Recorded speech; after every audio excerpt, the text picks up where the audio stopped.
Hey, Raiders fans. Today we got a lot to unpack, and it's all about the latest developments with the Las Vegas Raiders.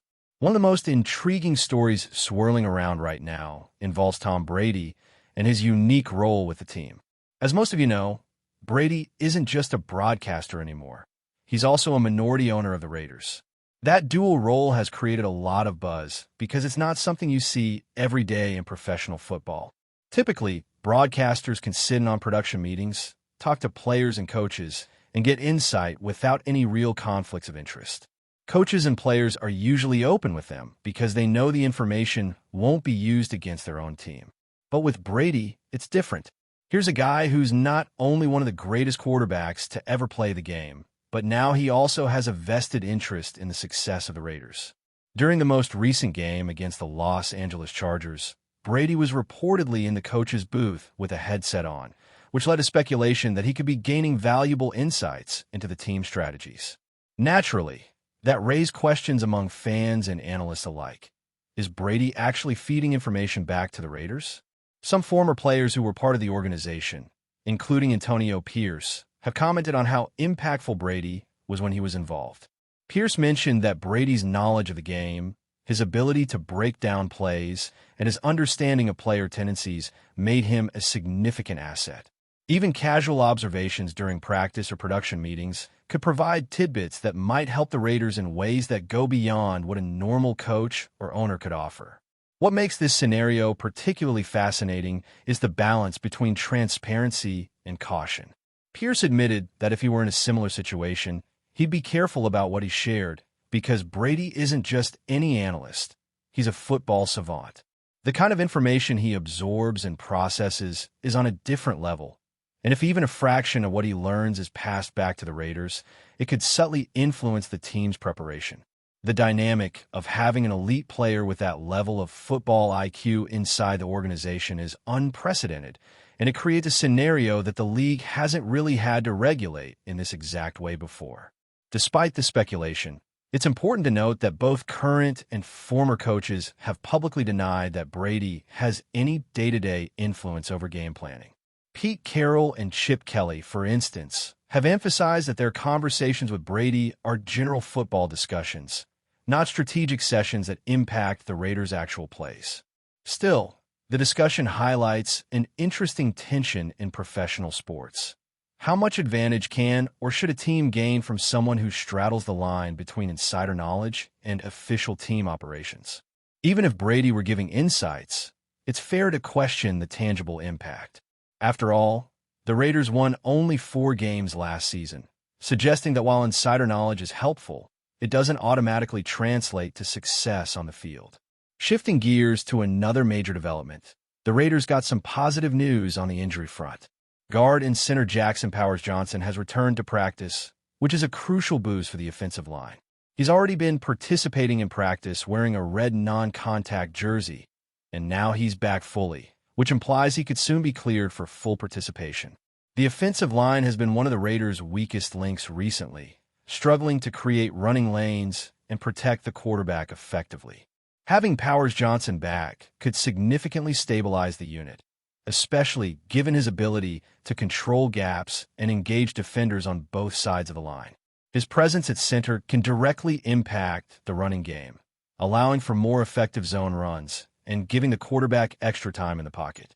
Whether the team decides to insert him as the starter immediately or ease him back into the rotation remains to be seen, but his return is undoubtedly a positive sign for the Raiders' overall offensive efficiency. When analyzing the offensive line's performance, it's crucial to look beyond basic stats like sacks allowed or pressures. Advanced analytics provide a deeper understanding of how well a line is performing, taking into account factors like 5-man versus 7-man pass protection, pressures allowed in under 3 seconds, and yards generated per rush. For the Raiders, these metrics reveal some challenges. While the team is ranked relatively high in pass protection by composite analytics, the actual numbers show that pressures come quickly and deep throws are often disrupted.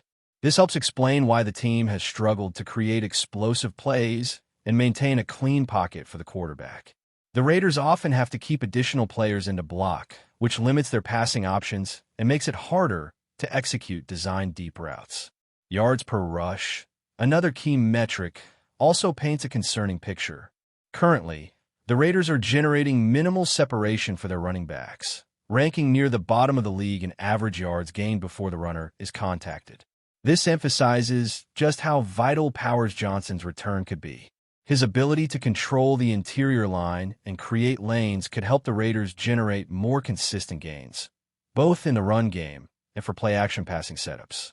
The offensive line struggles have been compounded by injuries and inconsistencies, and even when metrics suggest moderate performance in pass protection, the underlying numbers show that the team isn't consistently giving the quarterback the time needed to make high-level throws. Another important factor is how the Raiders utilize different pass protection schemes. Teams that trust their offensive line often rely heavily on five-man pass protection, allowing more receivers to run routes. The Raiders, however, have leaned more on seven-man protection, which reduces the number of passing options. This strategy highlights both the strengths and weaknesses of the current line. It can hold off pressure when needed, but the limited number of routes restricts the offense's explosiveness. As a result, deep passing concepts designed to stretch the field are difficult to execute.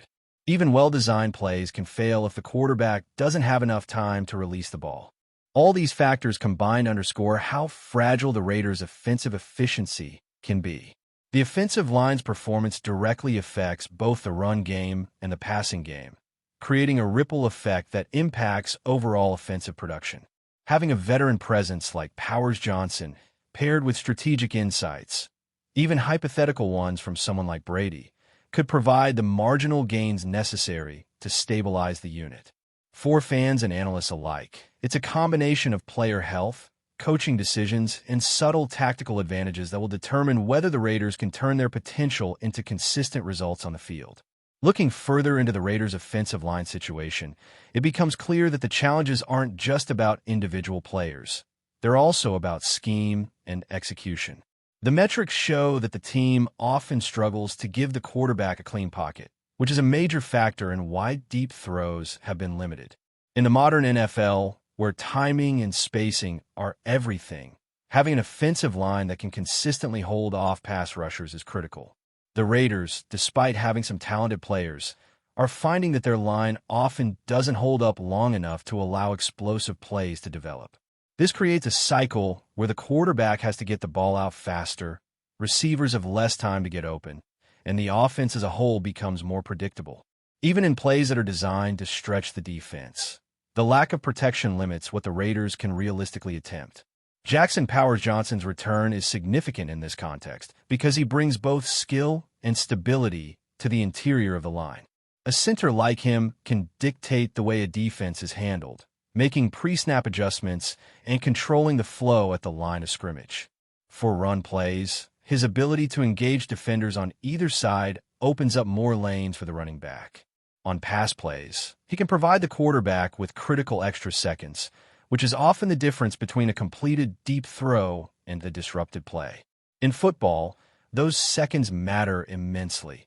Even a single hesitation from the quarterback or a slightly delayed block can be the difference between a first down and a turnover. With Powers Johnson back, the Raiders at least have the potential to stabilize these key moments, which could create momentum on both sides of the ball. The other element worth noting is how the Raiders manage protection schemes. They don't rely heavily on five-man protection, which is a hallmark of teams with elite offensive lines who trust their five players to handle the defensive front. Instead, the Raiders lean more on seven-man schemes, which naturally limits the number of receivers running routes. This approach has pros and cons. It increases protection for the quarterback, but also restricts offensive versatility. Teams with elite lines can go out on the field and confidently leave five men to block while running multiple route combinations. The Raiders, by contrast, often have to keep more players in a block, reducing passing options and making the offense more predictable. This is why the team hasn't been able to generate consistent explosive plays despite having talented skill players on the roster. When you look at pressures allowed in under 3 seconds, the Raiders' numbers are troubling. They're tied with several other teams for allowing quick pressures, which underscores the challenge of keeping the quarterback upright.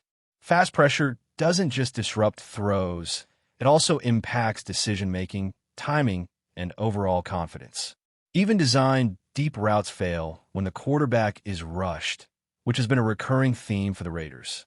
While analytics may rank them relatively high in composite pass protection scores, the reality on the field paints a more nuanced picture. Protection schemes, number of blockers, and quickness of opposing defenders all interact to create situations where the Raiders' quarterback often has to make split-second decisions under duress. The lack of explosive plays ties directly into both the passing and running games. When a line can't consistently create separation for the quarterback, play-action opportunities are diminished, deep passing threats are reduced, and defenses can play more aggressively against the run. Raiders running backs are not getting the space they need to generate yards, which is reflected in their low average yards before contact. This lack of push in the running game forces the offense to rely more heavily on short passes and high-percentage plays. It's a chain reaction. Limited protection reduces deep passing, which reduces defensive stretch, which in turn reduces opportunities for the running game. Bringing Powers Johnson back into the mix can help reverse some of these effects, particularly if he can command the interior and give his fellow linemen more confidence. The story of the Raiders' offensive struggles is not unique in the NFL, but it is particularly acute given the combination of injuries, inconsistent line play, and strategic adjustments. The offensive line's ability or inability to maintain a clean pocket directly impacts quarterback performance, receiver timing, and the overall tempo of the offense. In addition to individual player performance, coaching decisions about protection schemes and play design play a crucial role. A line that struggles in one area may be overcompensated for in another, such as keeping extra blockers in or relying on quick-release plays. However, these adjustments can also limit the offense's overall effectiveness, creating a delicate balance that coaches must navigate week after week. Tom Brady's involvement adds another layer to this dynamic. Even if his insights are only advisory or observational, having someone with his level of football intelligence in the organization could subtly influence how the Raiders approach offensive strategy. Insights from Brady could help identify defensive tendencies, highlight weak points in schemes, or suggest small adjustments that could make a difference in close games. It's not a guarantee of wins, but it's a potential edge that most teams don't have access to. Pairing that with the return of a key lineman like Powers Johnson could help the Raiders convert incremental advantages into tangible performance improvements on the field. Of course, it's also worth noting that the NFL has mechanisms in place to prevent conflicts of interest, and both past and present coaches have publicly stated that Brady does not participate in day-to-day game planning. Still, the scenario raises interesting questions about the future of hybrid roles in sports. Can a former player, now an owner and broadcaster, influence their team without crossing boundaries? How much insight can actually be applied before it changes the integrity of competition? For Raiders fans, these are not just academic questions. They relate directly to the team's ability to compete in the current season. Before we continue, don't forget to subscribe to our channel and give this video a like. Your support helps us keep bringing you the latest updates on our Las Vegas Raiders. And don't be shy. Drop your thoughts on the news in the comments below. The NFL rumor mill is buzzing this week after sources suggested that Jaylen Milroe, the young quarterback who has been turning heads with his versatility and poise, could be headed to the Las Vegas Raiders on a 3-year deal. While neither Milroe nor the Raiders have officially confirmed the move, insiders close to the situation hint that discussions have been moving rapidly, fueling speculation across social media and sports networks. Milroe, known for his dual-threat ability and keen field vision, has been a topic of conversation ever since his college days, and fans are now imagining what he could bring to a Raiders offense hungry for dynamism. The Raiders, who have been searching for a quarterback to solidify their roster and bring some consistency under center, would be making a statement if they secure a talent like Milroe. His skill set, combining arm strength, mobility, and an ability to make clutch throws, fits the mold of what many believe the franchise needs to complement their offensive weapons. The chatter started when insiders mentioned that a 3-year contract was on the table, a duration that suggests both parties are seeking stability, but also room to grow. In a league where quarterback shuffles dominate headlines every offseason, Milroe's potential arrival in Las Vegas could ignite a wave of excitement among fans who have been craving a spark. Analysts are already speculating on how the Raiders might restructure their offense to accommodate Milroe's style, with possibilities ranging from more read option plays to creative passing schemes that could unlock the potential of their wide receivers and tight ends. While rumors are always to be taken with caution, the timing of these whispers, coupled with the Raiders' ongoing search for a long-term solution at quarterback, makes this story particularly tantalizing. If the deal goes through, it would mark a pivotal moment for Milroe's career and signal the Raiders' intent to shake up the status quo in the AFC. Expect the rumor to grow louder in the coming days as fans, commentators, and league insiders dissect every snippet of news about the young quarterback's possible move to the neon lights of Las Vegas. That's it for this update. If you enjoyed the video and want to stay updated with exclusive news about our Las Vegas Raiders, be sure to subscribe to our channel and hit that like button. We can't wait to hear your thoughts in the comments. See you in the next video.